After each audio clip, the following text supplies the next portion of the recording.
తెలంగాణలో PCC chief మార్పు జరగబోతుందా? మంత్రుల మాటలే ఇందుకు నిదర్శనమా? ఇంతకీ తెలంగాణ కాంగ్రెస్ లో ఏం జరుగుతుంది? త్వరలోనే మార్పులు ఉంటాయా?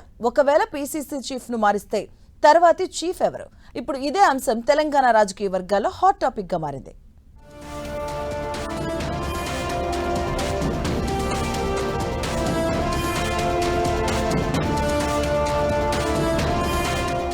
ఓవైపు అసెంబ్లీ లోపల గవర్నర్ ప్రసంగానికి ధన్యవాద తీర్మానంపై హాట్ చర్చ జరుగుతుంటే, మరోవైపు అదే అసెంబ్లీ లాబీలో పీసీసీ చీఫ్ మార్పుపై ఆసక్తికర చర్చ చోటు చేసుకుంది. ప్రస్తుతం ఉన్న టీపీసీసీ చీఫ్ మహేష్ కుమార్ ను మార్చితే పార్టీ కొత్త బాస్ ఎవరన్న దానిపై మంత్రుల నోట జరిగిన చర్చ హాట్ టాపిక్ గా మారింది. అంతేకాదు, పార్టీకి కొత్త సారథి మాజీ ఎమ్మెల్యే జగ్గారెడ్డి అయితే సూపర్ అంటూ ఆకాశానికెత్తేశారు మంత్రి కోమటిరెడ్డి వెంకట్రెడ్డి. జగ్గన్న పక్కా మాస్ లీడర్ అంటూ ఆయన దూకుడు పార్టీకి 100% ప్లస్ అవుతుందంటూ విశ్లేషించారు కోమటిరెడ్డి.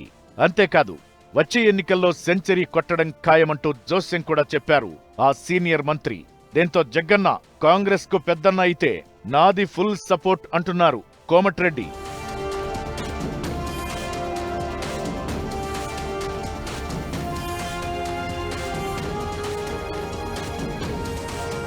ఇదిలా ఉంటే మరో సీనియర్ మంత్రి శ్రీధర్ బాబు నోట కూడా కొత్త పీసీసీ చీఫ్ మాట రావడం మరింత ఆసక్తిని రేపింది.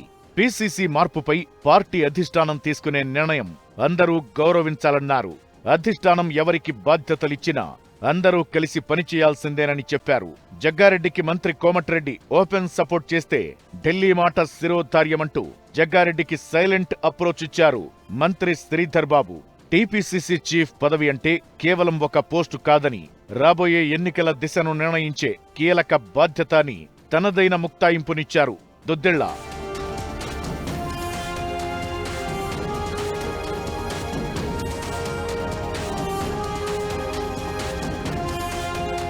ఇప్పుడు పీసీసీ మార్పు ఉంటుందో ఉండదో, అది ఎప్పుడుంటుందో కూడా క్లారిటీ లేని ఈ సమయంలో, అందులోనూ సీనియర్ అమాత్యులు ఎందుకు మార్పు మాటలు లేవనెత్తారన్నది ఇప్పుడు సస్పెన్స్ గా మారింది. ఇదంతా విన్న మిగతా హస్తం నేతలు మాత్రం కాంగ్రెస్ లో ఎప్పుడు ఎవరు ఏదైనా మాట్లాడే స్వేచ్ఛ ఉండటం కామన్ అంటూ సెలవిస్తున్నారు.